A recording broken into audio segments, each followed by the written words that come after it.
February 22nd, 1941. North Atlantic, 400 miles south of Iceland. A torpedo tears through the hull of the SS Dorelion at 2:47 in the morning. The explosion rips open the engine room like a tin can. Superheated steam erupts from shattered boilers, cooking 3 engineers alive before they can scream. Burning fuel oil spreads across the surface of the freezing ocean. Men jump from the listing deck into water that is 2 degrees above zero. They have 4 minutes before hypothermia shuts down their muscles. They have 6 minutes before their hearts stop. 37 sailors enter the water. 9 are pulled out alive. The rest vanish beneath waves that are 30 feet high in the darkness of the North Atlantic winter. 500 yards away, a tiny warship, barely larger than a fishing trawler, watches the merchant ship die. Her captain is 24 years old. 6 months ago, he was selling insurance in Toronto. His ship rolls so violently that men on deck grab lifelines to avoid being thrown into the sea. He gives the order to drop depth charges. The explosions send columns of water erupting behind his ship. He has no idea if he hit the submarine. He has no idea if there are more submarines coming. He has no idea if his ship will survive the night. His ship is HMCS Collingwood. She is a Flower-class Corvette. She cost $530,000 to build. She was constructed in 8 months by workers who had never built a warship before. She is 205 feet long. She displaces 950 tons. She carries a single 4-inch gun that belongs in a museum and depth charges that she drops almost blind into the darkness below. She is by every measure of naval engineering an absurd warship. Too slow to catch a submarine on the surface, too small to survive a direct torpedo hit, too primitive to detect a U-boat with any reliability. And she is about to become the most important class of warship in the entire Second World War. Because Canada is going to build 123 of these ships in 4 years. They are going to escort more than 25,000 merchant ship voyages. They are going to deliver 165 million tons of cargo that will keep Britain alive and make D-Day possible. And they are going to do it with crews made up of farmers, fishermen, shopkeepers, and college students who learn to fight a war at sea by actually fighting a war at sea. This is the story of how a nation with 13 warships built an entire navy from scratch and won the longest battle of the Second World War.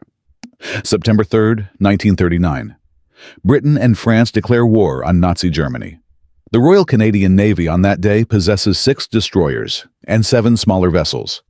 Total personnel, 3,500 sailors. Canada has no capacity to build modern warships. No naval factories, no torpedo production, no sophisticated engine manufacturing, no fire control systems, no radar. The country that shares the longest coastline in the world with the Atlantic Ocean has essentially no navy. This would not matter if the Atlantic Ocean were peaceful. It is not. Adolf Hitler has unleashed his U-boat fleet with a single directive. Sink everything heading for Britain. Every ton of food, every barrel of oil, every crate of ammunition, every truck, every tank, every bullet that crosses the Atlantic must be sent to the bottom.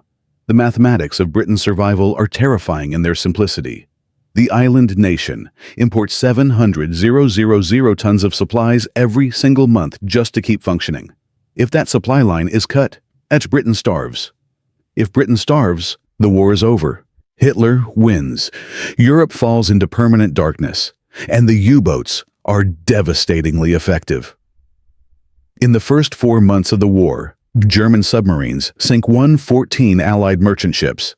That is nearly 1 ship every single day, disappearing beneath the waves, taking cargo and crews with it. By June 1940, after the fall of France gives Germany submarine bases on the Atlantic coast, the killing accelerates.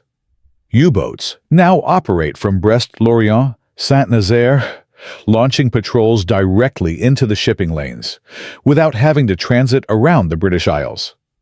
The period, from July 1940 to March 1941, will become known as the first happy time among German submariners.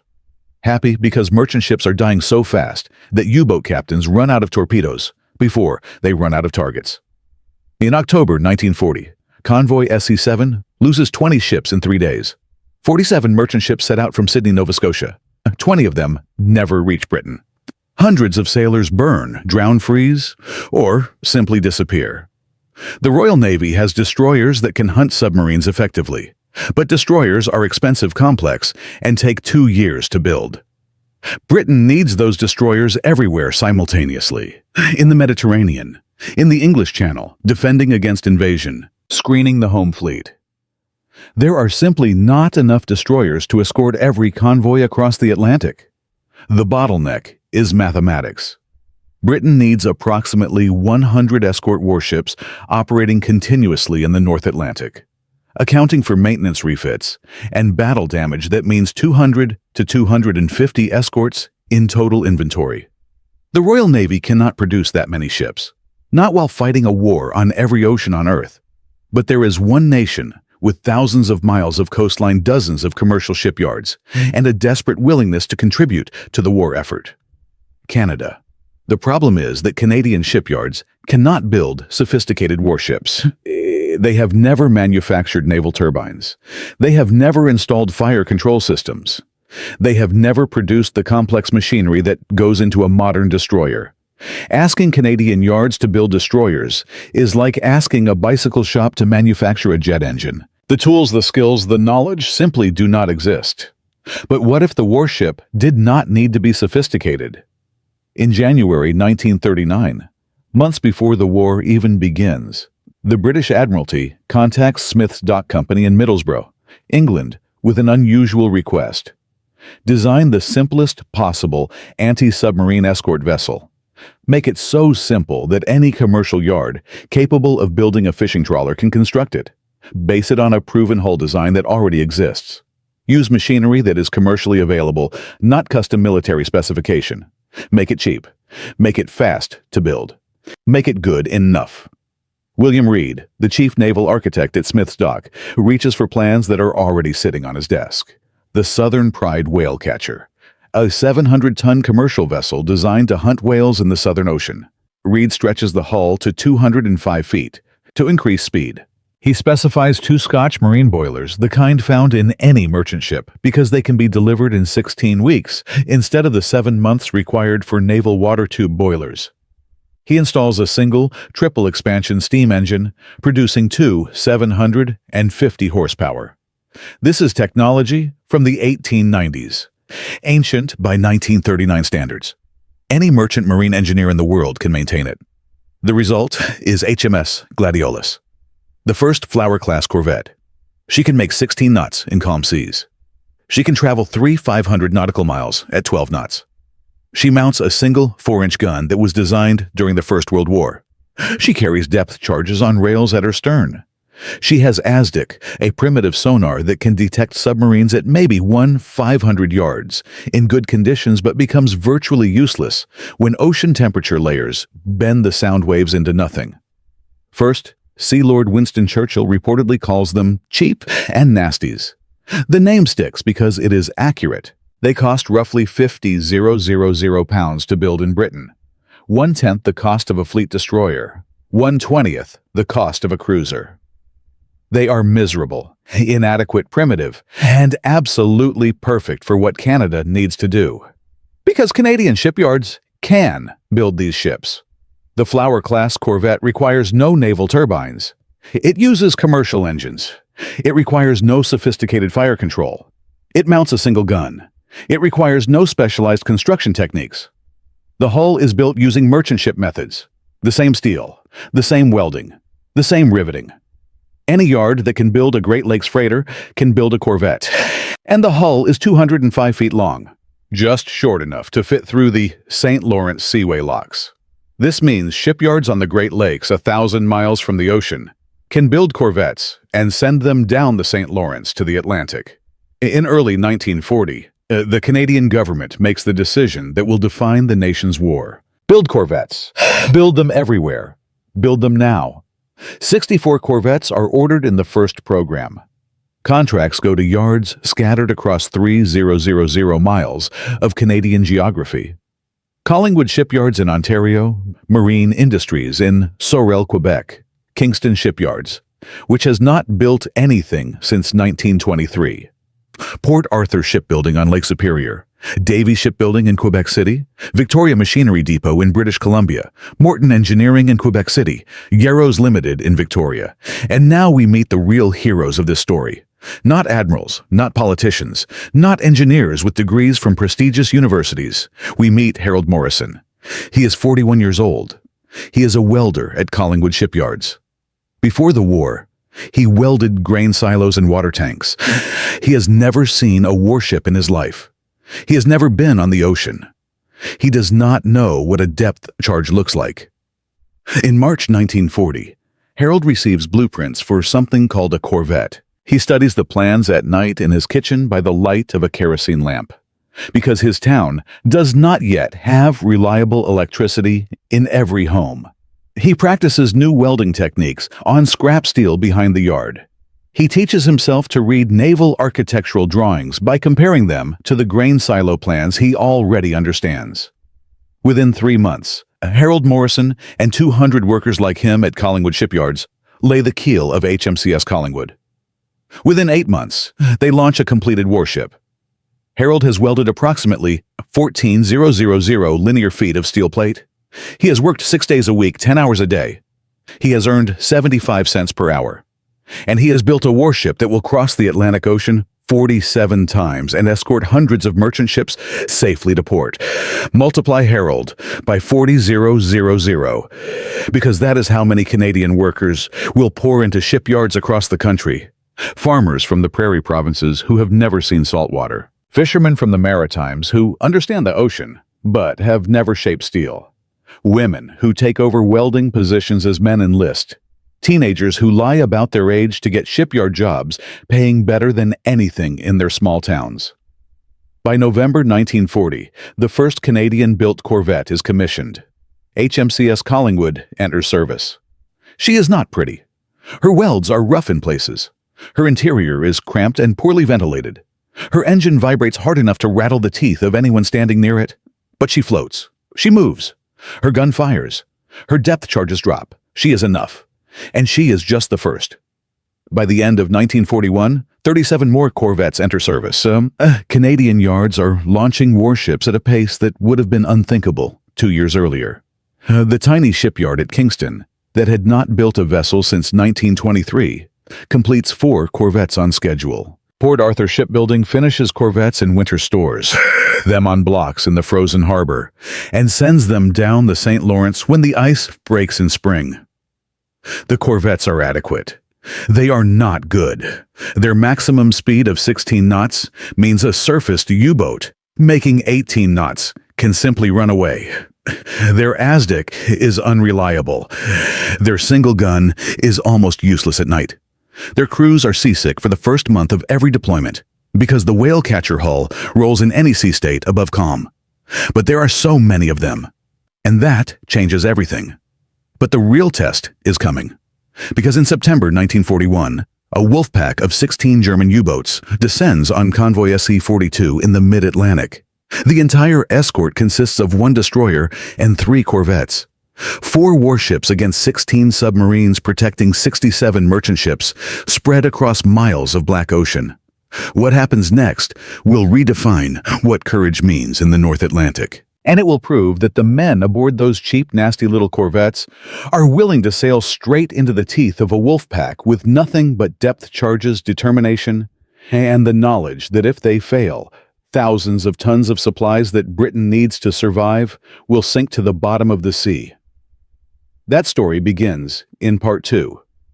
In Part 1, Canada made an impossible bet. A nation with 13 warships and no naval industry decided to build 123 Corvettes in commercial shipyards using workers who had never constructed anything larger than grain silos. By late 1941, those cheap primitive 950-ton warships were pouring into the North Atlantic. Harold Morrison and 40,000 workers like him had built a fleet from nothing. But building ships was the easy part. Now those ships have to fight. September 9th, 1941, Convoy SC-42, 67 merchant ships carrying 400,000 tons of cargo, crawl across the North Atlantic at 7 knots. The escort is laughable. 1 destroyer HMCS Skeena, 3 corvettes, HMCS Aurelia, HMCS Alberni, HMCS Kenogami, 4 warships to defend 67 merchant ships spread across 25 square miles of ocean. That is 1 escort for every 16 merchant ships. 1 thin steel hull between a wolf pack and 250,000 tons of food fuel and ammunition that Britain needs to survive another month. The man commanding this escort group is Acting Commander James Hibbard, aboard Skeena. He is 33 years old, one of the few pre-war regular Navy officers in the entire Canadian fleet. Most of his corvette captains are reservists, weekend sailors, men who learned navigation on Lake Ontario, and are now responsible for keeping 67 ships alive in waters where German submarines hunt in coordinated packs. Hibbard knows his escort is inadequate. He has requested reinforcements 3 times. 3 times the request has been denied because there are no reinforcements available. Every corvette Canada has built is already at sea. Every destroyer is assigned. The cupboard is empty. At 2200 hours on September 9th, Skeena's primitive radar detects a contact on the surface 8 miles ahead of the convoy. Then another. Then another. Hibbard counts the contacts. His stomach drops. 16 U-boats. Wolfpack Markgraf. 16 submarines against 4 escorts. The mathematics are impossible. Hibbard knows it. His corvette captains know it. Every merchant sailor in those 67 ships knows that tonight, some of them are going to die. The only question is how many. The first torpedo hits at 22:37 hours. SS Muneric, a 229-ton British freighter carrying timber, takes a torpedo amidships from U-432. The explosion breaks her back. She folds in half and sinks in 90 seconds. Her crew of 43 has no time to launch lifeboats. 31 men go down with her. HMCS Kenogami races toward the attack position. Her captain, Lieutenant Commander Ralph Jackson, is 26 years old. 8 months ago, he was a bank clerk in Winnipeg. He has been at sea for exactly 4 months. His ASDIC operator reports a contact bearing 270 degrees, range 200 yards. Jackson orders depth charges set to 150 feet. Kanogami's stern rails release 5 charges into the black water. The explosions send geysers erupting behind the ship. Nothing. The U-boat has already moved. At 22:51 hours, a second torpedo hits. SS Empire Springbuck erupts in flame. At 23:08, a third ship is hit. S. Sally Maersk. At 23:15, a fourth. The convoy is being systematically massacred, and the corvettes cannot stop it. This is the nightmare that the Admiralty feared. This is the scenario that made skeptics in Ottawa and London say corvettes were a waste of steel and money. Vice Admiral Percy Nels, chief of the Canadian Naval Staff, had warned the War Cabinet months earlier. He stood in a paneled conference room in Ottawa and laid out the problem with brutal clarity. "These corvettes are coastal patrol vessels," Nels said. "We are sending them into mid-ocean wolfpack engagements. They were never designed to fight. Their ASDIC is inadequate. Their speed is insufficient. Their crews are untrained. We are asking grocery clerks and fishermen to fight the most sophisticated submarine force in history with ships that belong in harbors not on the open Atlantic." Rear Admiral Leonard Murray, who would soon take command of the Canadian Northwest Atlantic, pushed back from across the table. "What alternative do you propose, Admiral? We have no destroyers to spare." The British have no destroyers to spare. Do we stop sending convoys? Do we tell Churchill that Canada cannot fulfill its obligations because our ships are not perfect enough? "I am not proposing perfection," Nels replied. "I am proposing competence. These crews need 6 months of proper training before deployment. The corvettes need upgraded radar, improved ASDIC, and Hedgehog mortars before they face wolfpacks." Murray leaned forward. "In 6 months, Admiral Britain may not exist. Every month we delay 500,000 tons of shipping goes to the bottom. We send what we have, or we send nothing." The argument was unresolvable because both men were right. The corvettes were inadequate, and they were all Canada had. The decision had already been made by circumstance. Corvettes would fight wolfpacks because no other option existed. But one man believed the corvettes could be made effective without waiting for better ships. And he was not an admiral or a politician or an engineer with fancy credentials. He was a reserve officer who understood something the professional Navy did not. Commander James Douglas Prentice was 46 years old, a veteran of the First World War who had returned to civilian life between the wars and rejoined the Navy in 1939. He was not polished. He was not diplomatic. He was a blunt, abrasive man who had spent 20 years in the merchant marine and understood the ocean the way a farmer understands soil. He had commanded corvettes since the first ones entered service, and he had watched convoy after convoy get mauled because escort groups had no coherent tactics, no coordinated training, no shared doctrine for fighting wolf packs. The professional Navy trained individual ships. Prentice understood that wolfpack warfare required trained groups. A single corvette dropping depth charges randomly was useless against 16 submarines. But 6 corvettes operating as a coordinated unit, using planned search patterns, prearranged signals, and rehearsed attack sequences, could create a defensive screen that even a large wolf pack could not easily penetrate. The idea was not revolutionary. The Royal Navy had already begun forming permanent escort groups in British waters. But the Canadian Navy, overwhelmed by the sheer volume of ships entering service and crews needing training, had never implemented group tactics. Corvettes were assigned to convoys individually, often meeting their escort partners for the first time at the convoy assembly point. Captains who had never worked together were expected to fight together against coordinated submarine attacks. Prentice called it organized incompetence. He proposed something that the naval bureaucracy in Ottawa considered insane. Pull corvettes out of active convoy duty for 2 weeks. 2 weeks when every ship was desperately needed at sea. Use those 2 weeks to train escort groups as teams.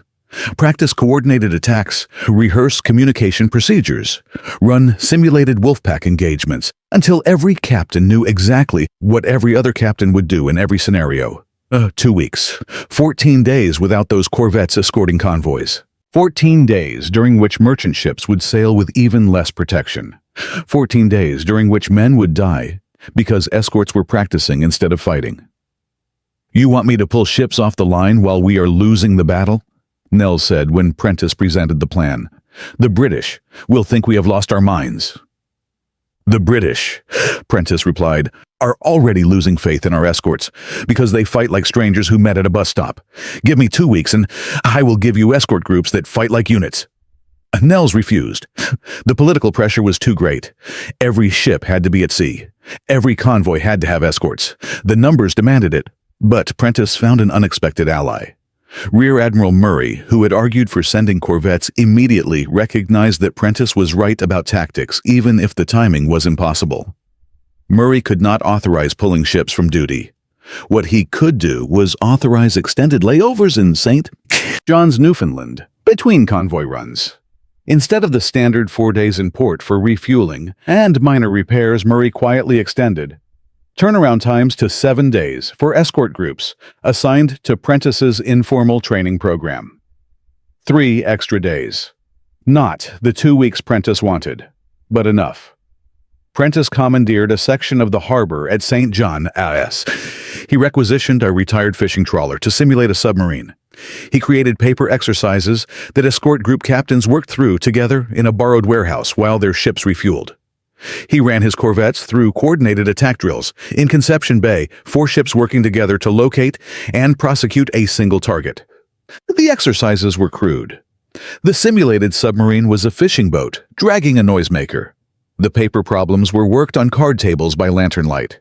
But for the first time, corvette captains learned to think as a group, rather than as individual ships. The results appeared in December 1941. Escort Group C4, trained under Prentice's system, escorted Convoy HX 166 across the Atlantic.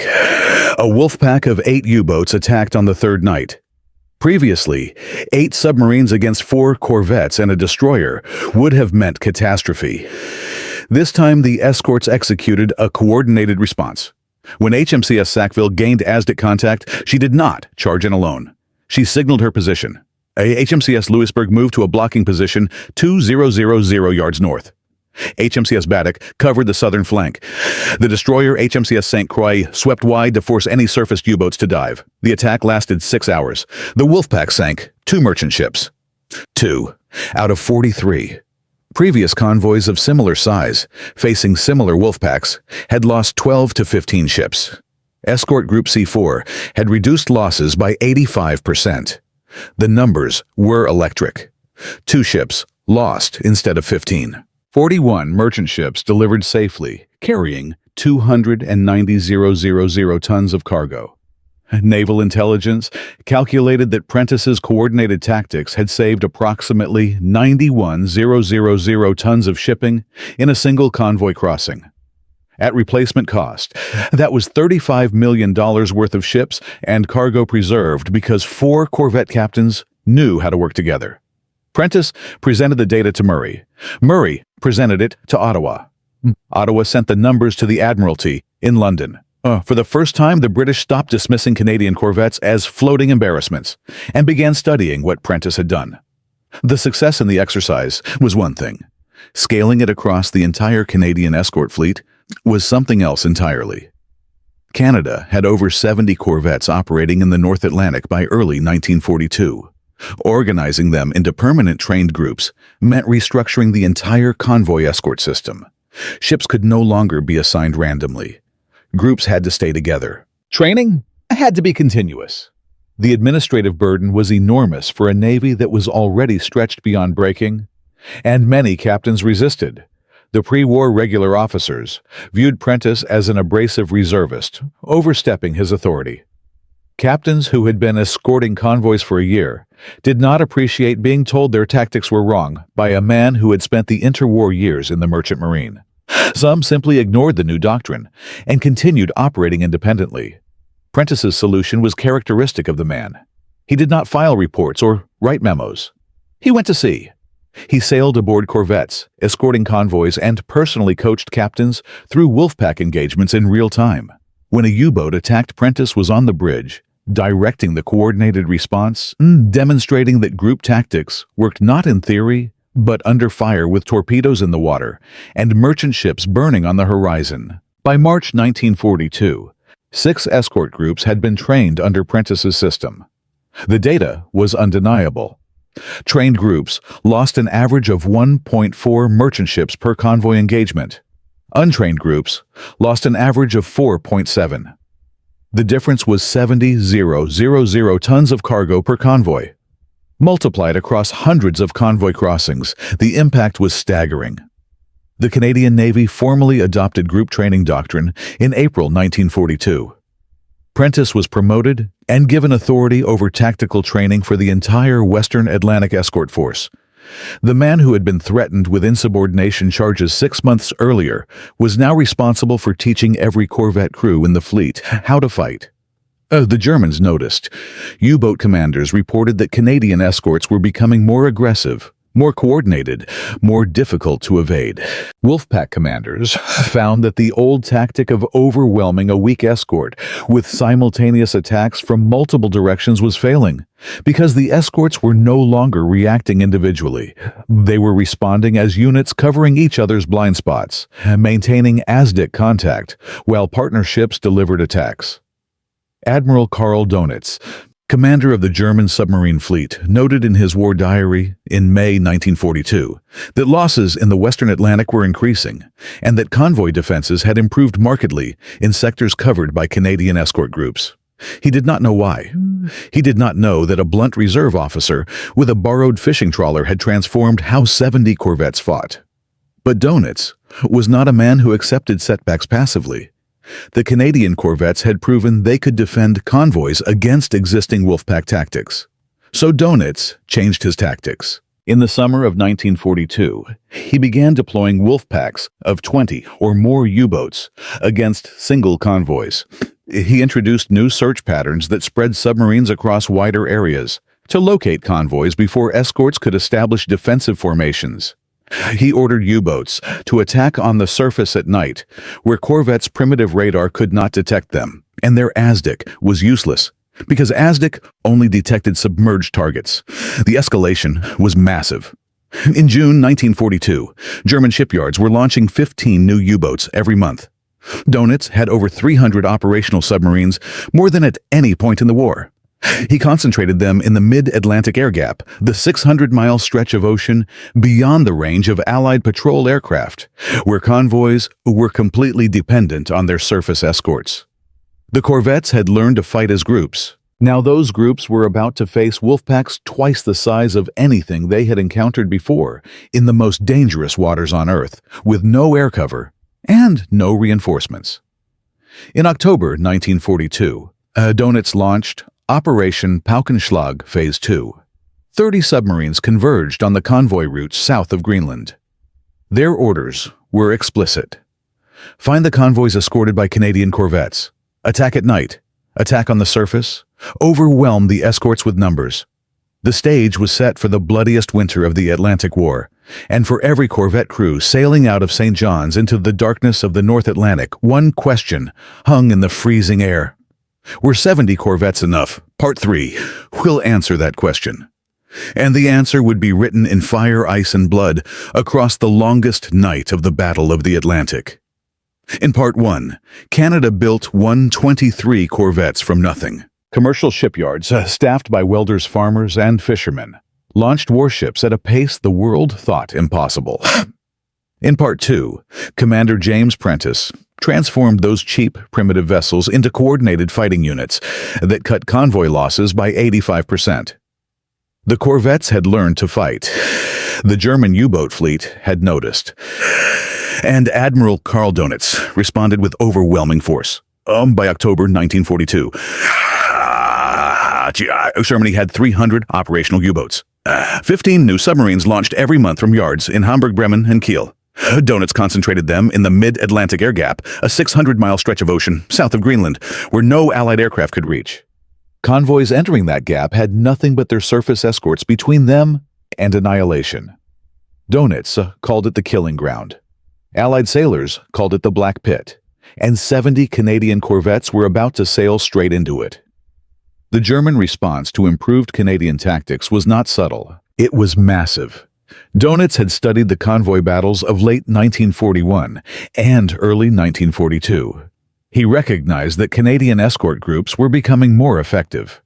His solution was not cleverness, it was mathematics. If 6 coordinated corvettes could defeat a wolf pack of 8 submarines, then send 20 submarines. If escorts covered each other's flanks, attack from all directions simultaneously. If ASDIC detected submerged U-boats attack on the surface at night, where ASDIC was useless. In September 1942, Dönitz deployed wolf packs, averaging 18 to 20 U-boats, against Atlantic convoys. By November, some packs exceeded 30 submarines. The scale was unprecedented. Never in naval history had so many submarines been concentrated against single targets. The results were catastrophic. In November 1942, U-boats sank 119 Allied merchant ships, totaling 729,000 tons. That was nearly Britain's entire monthly import requirement, destroyed in 30 days. December was worse. January 1943, worse still. The tonnage war was tilting decisively toward Germany. Dönitz's night surface attack doctrine exploited the corvette's greatest weakness. A U-boat running on the surface at night presented no target for ASDIC. Early Canadian corvettes carried primitive SW-1C radar that could barely detect a surface submarine at 2,000 yards and frequently failed to detect them at all. The U-boat's low silhouette against the dark ocean made visual detection nearly impossible.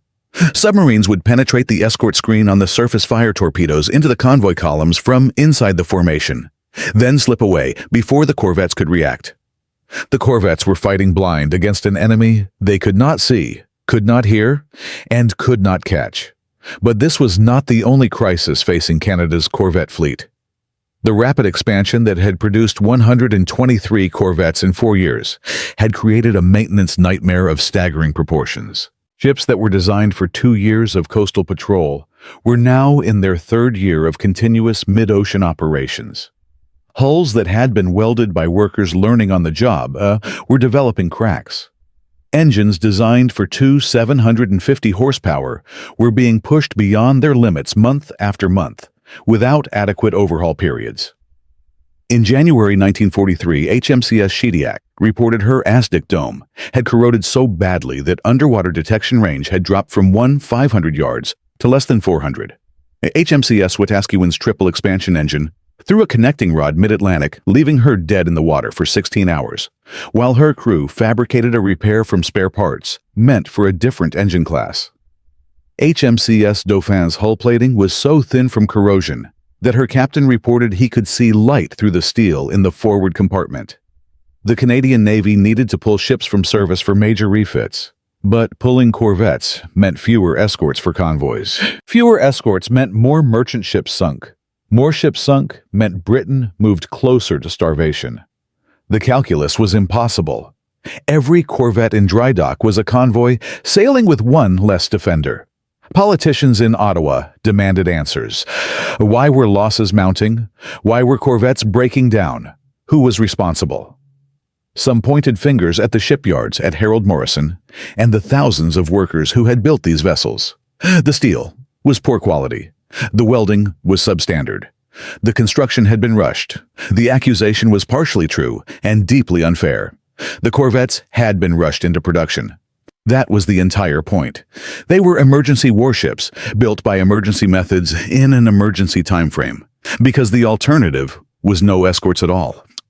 Blaming the builders for the limitations of ships that had been deliberately designed as cheap and disposable was like blaming a lifeboat for not being a luxury yacht. Prentice defended his corvettes and their builders with characteristic bluntness. These ships have crossed the Atlantic an average of 40 times each. They have operated in conditions that would crack the hull of a yacht built by the finest yard in Britain. They were built to last 2 years. They have lasted 3. The miracle is not that they are breaking down. The miracle is that they lasted this long. But arguments did not fix cracked hulls or failing engines. Something had to change, and it had to change fast. Because March 1943 was coming. And March 1943 would be the most decisive month of the entire Battle of the Atlantic. March 16th, 1943. Convoy HX 229 departs New York. 40 merchant ships carrying 250,000 tons of cargo, fuel oil, ammunition, canned meat, powdered milk, aircraft parts, everything Britain needs to prepare for the invasion of Europe that must come within 18 months. Or the war will drag on indefinitely. 2 days behind HX 229. Convoy SC 122 departs Halifax. 51 merchant ships. Another 300,000 tons of cargo. By terrible coincidence and German intelligence, both convoys are heading into the same stretch of ocean, where Donitz has positioned the largest wolf pack ever assembled. Wolf packs. Raubgraf, Stürmer, and Dranger. 40 U-boats spread across 600 miles of the mid-Atlantic air gap. The escorts for both convoys include Canadian corvettes, HMCS Sherbrooke, HMCS Rosthern, HMCS Trillium, ships built in yards at Sorel and Collingwood and Esquimalt, ships crewed by men from prairie towns and fishing villages, ships that cost $550,000 each and carried depth charges ASDIC, and the desperate courage of young men who understood that if they failed, the merchant sailors behind them would die. March 16th. Donitz's submarines find HX 229 first. U-603 makes contact at 1900 hours and begins shadowing transmitting position reports to U-boat command in Berlin. Within hours, 20 submarines are converging on the convoy. The first torpedo hits at 2200 hours.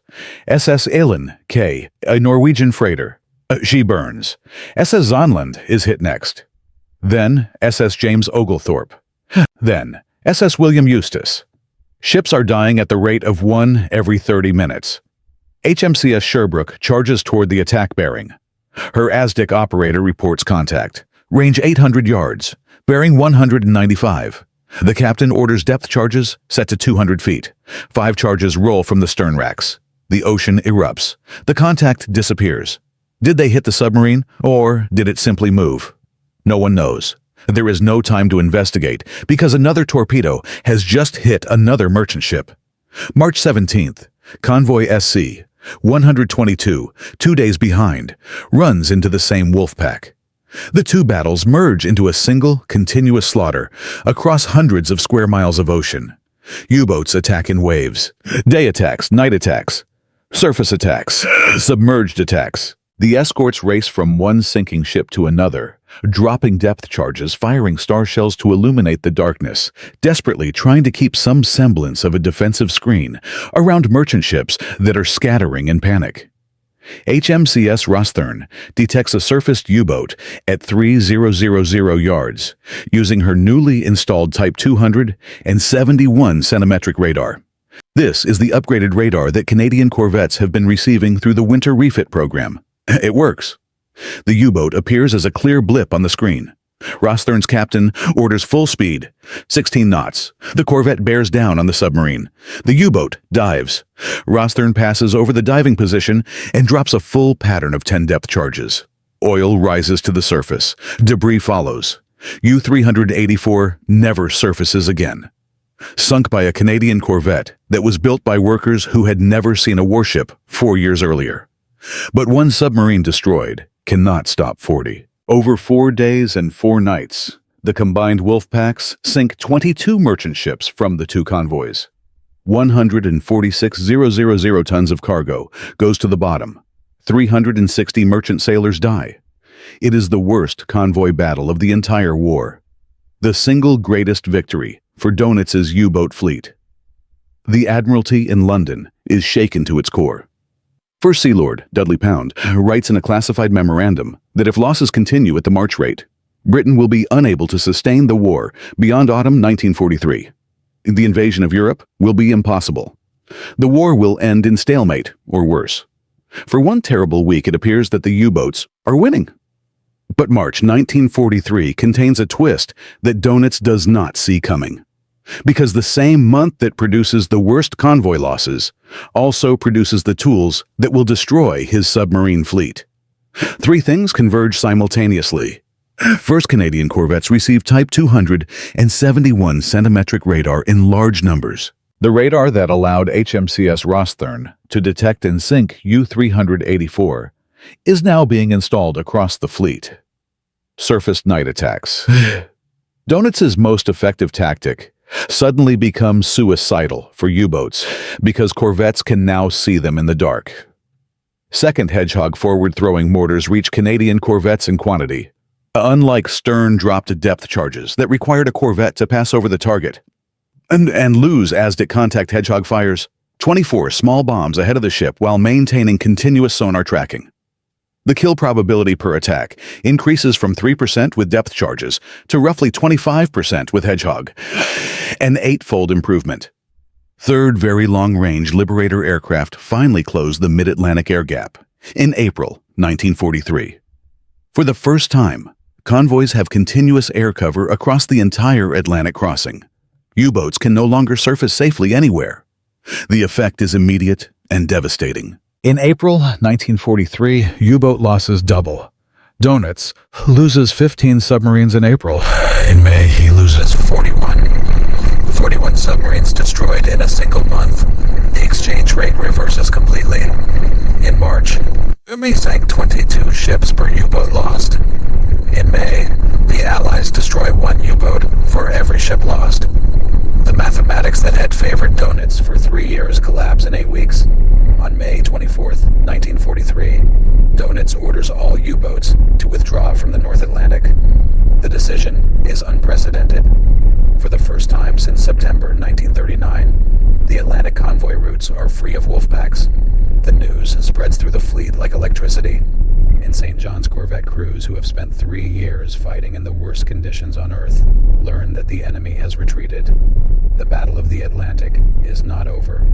U-boats will return with new technology, new tactics. But the crisis, the existential threat to Britain's survival has passed. The numbers tell the story of transformation. In March 1943, Allied forces lost 120 merchant ships and sank 12 U-boats, a ratio of 10 to 1 in Germany's favor. By May, Allied losses dropped to 50 ships while U-boat kills rise to 41. The ratio has reversed to nearly 1-to-1. By September 1943, the exchange rate reaches 1 merchant ship lost for every 3 U-boats destroyed. The hunters have become the hunted. Canadian corvettes contribute directly to this reversal. In the first 5 months of 1943, Canadian escorts participate in sinking 11 U-boats, more than the entire previous 2 years combined. The upgraded corvettes, with centimetric radar Hedgehog mortars and Prentice's group tactics, are no longer merely adequate. They are effective. Ships that cost $550,000 are destroying submarines that cost 2.8 million Reichsmarks each.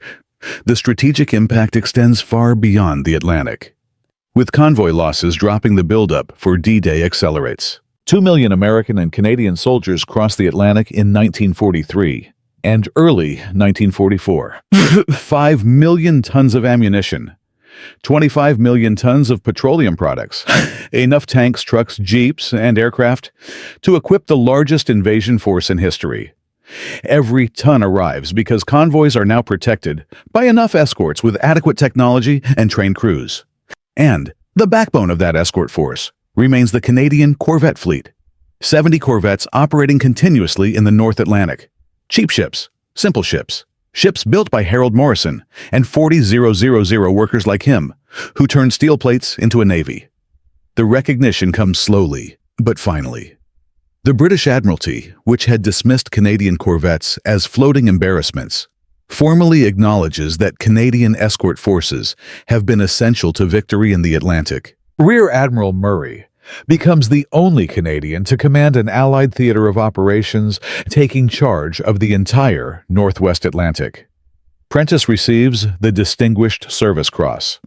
The corvettes that Winston Churchill called cheap and nasties have helped save Britain from starvation, made the invasion of Europe possible, and transformed Canada from a nation with no navy into the 3rd largest naval power in the world.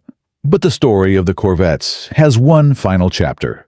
A chapter about what happened after the guns fell silent, about what became of the ships, the men who sailed them, and the nation that built them. About Harold Morrison returning to Collingwood shipyards to find a country that had changed forever. About 10,000 sailors coming home to families who could never understand what the North Atlantic had been like.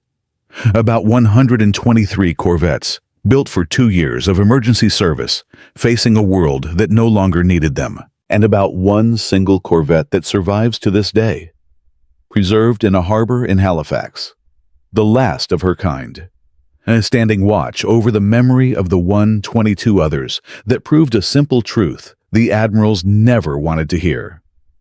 That story, the final chapter, begins in Part 4. In Part 1, Canada built 123 corvettes from nothing. Welders, who had never seen a warship, constructed a fleet in commercial shipyards across 3,000 miles of Canadian geography. In Part 2, Commander James Prentice taught those corvettes to fight as coordinated groups, cutting convoy losses by 85%, while battling a naval bureaucracy that wanted to do things the old way. In Part 3, the corvettes faced the worst the Atlantic could throw at them, survived the bloodiest month of the submarine war, and helped force Admiral Donitz to withdraw his wolf packs from the North Atlantic in May 1943.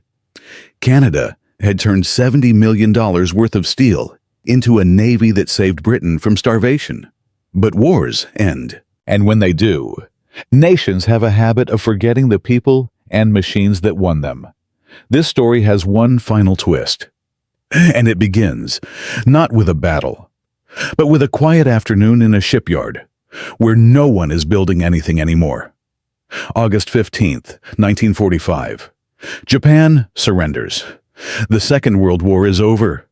In Halifax Harbor, 37 Canadian corvettes sit at anchor, their engines cold, their crews preparing for demobilization. The ships that had crossed the Atlantic thousands of times, that had escorted 25,000 merchant ship voyages, that had helped deliver 165 million tons of cargo to Britain, are suddenly surplus equipment. The Navy that had grown from 3,500 sailors to 110,000 begins sending men home at the rate of 5,000 per month. Harold Morrison returns to Collingwood shipyards in September 1945. He is 47 years old. His hands carry the scars of 4 years of wartime welding. He walks through the yard where he built HMCS Collingwood and 11 other Corvettes and finds the ways empty. No keels, no hulls taking shape, no sound of welding torches or riveting hammers. The yard that employed 800 workers at its peak now employs 60. Within a year, it will employ fewer than 30. Harold takes a job welding farm equipment. He never talks about the Corvettes.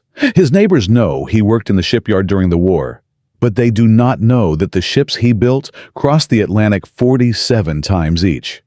They do not know that the welds he laid held together in storms that sent waves crashing over the bows of 950-ton warships.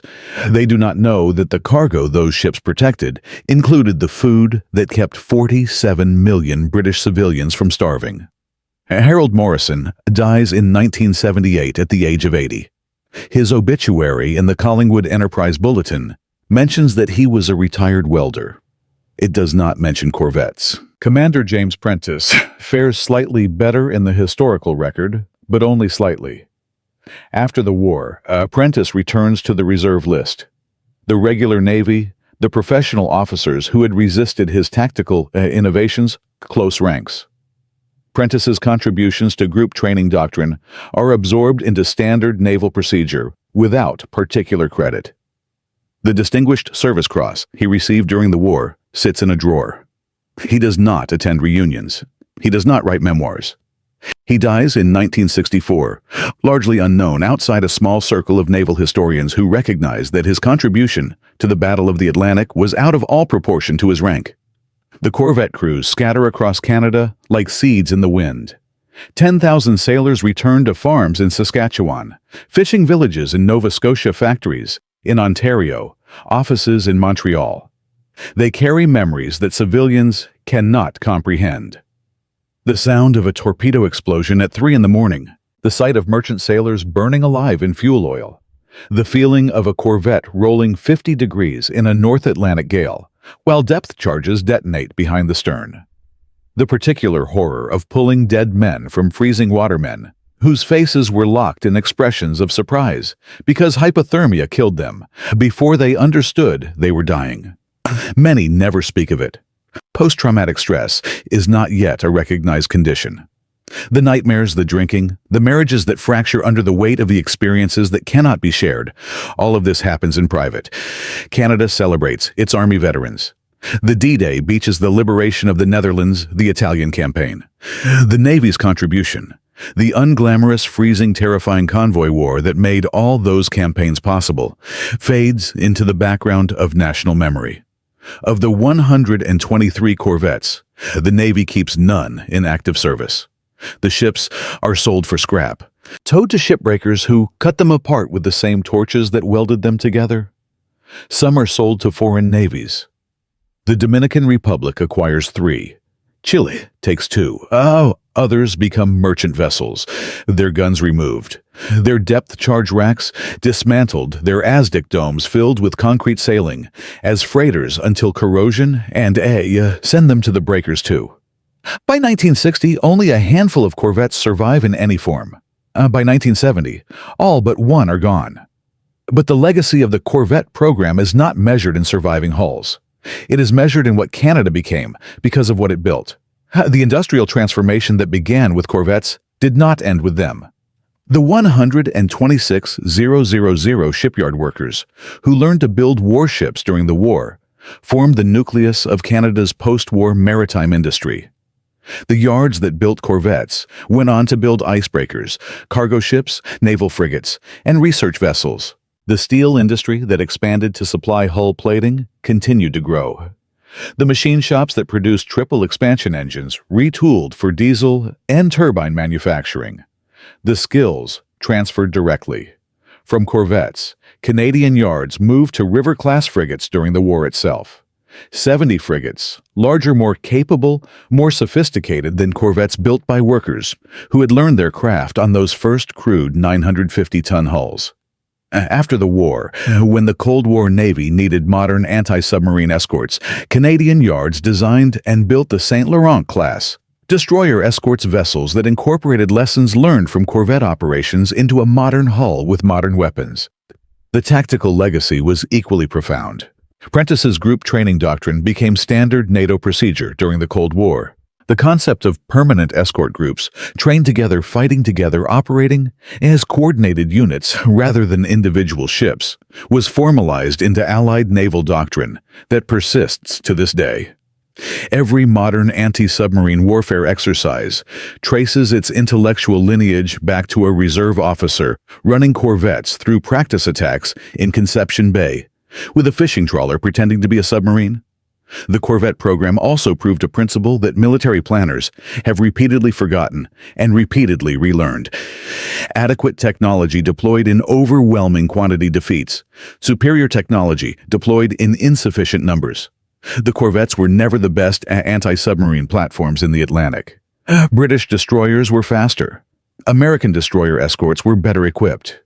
But there were never enough destroyers or destroyer escorts. There were always enough corvettes. The sheer number of Canadian corvettes, 70, operating simultaneously in the North Atlantic, created a density of escort coverage that no amount of technological sophistication could have achieved with fewer hulls. This principle echoes through military history. The Soviet T-34 tank was not the best tank of the Second World War, but 84,000 of them overwhelmed the technically superior German Panthers and Tigers that were produced in thousands, not tens of thousands.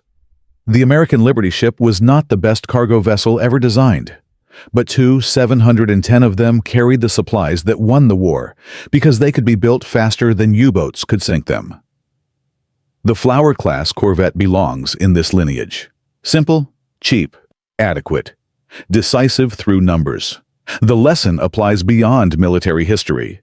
In business and technology and medicine, the perfect solution delivered too late loses to the adequate solution delivered in time.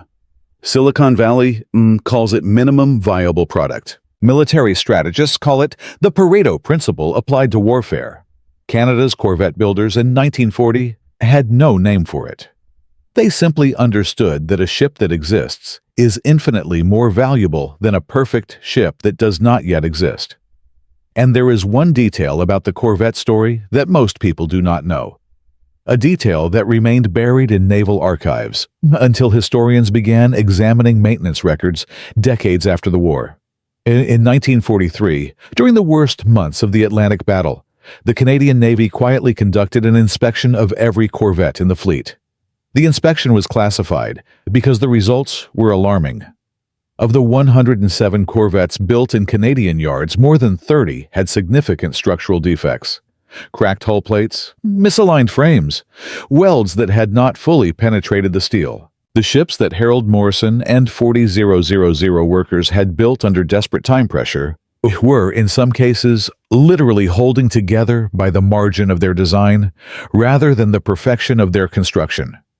The Navy repaired what it could and accepted what it could not.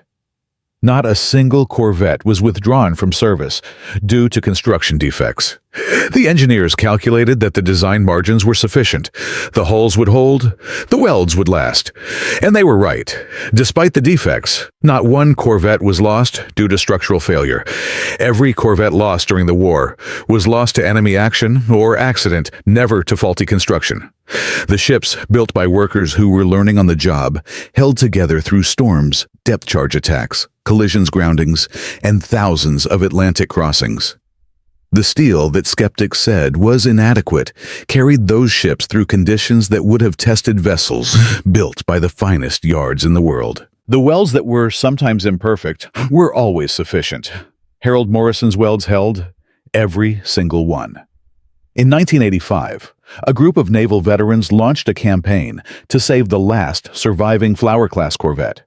HMCS Sackville, commissioned in December 1941, had served as a convoy escort throughout the war, then spent decades as a research vessel for the Bedford Institute of Oceanography. She was rusting, neglected, scheduled for scrapping.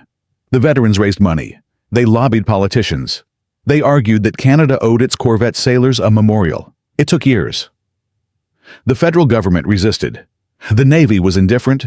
But the veterans persisted with the same stubborn determination that had carried their corvettes across the Atlantic in weather that should have sunk them.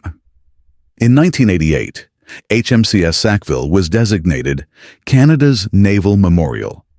She was restored and moored in Halifax Harbor. 205 feet of steel and history, the last Flower-class corvette on Earth. Today, she sits at Sackville Landing, her hull painted in the dazzle camouflage of 1944, her 4-inch gun pointing toward the Atlantic she crossed so many times. Visitors walk her decks and see the cramped quarters where 85 men lived and fought. They see the depth charge racks on the stern. They see the ASDIC compartment where operators listened for the sound of submarines in the darkness below. They see how small she is, how fragile she looks. And they begin to understand what it meant to take a ship like this into the North Atlantic in winter and fight. The full accounting of Canada's Corvette War is written in numbers that are almost too large to comprehend.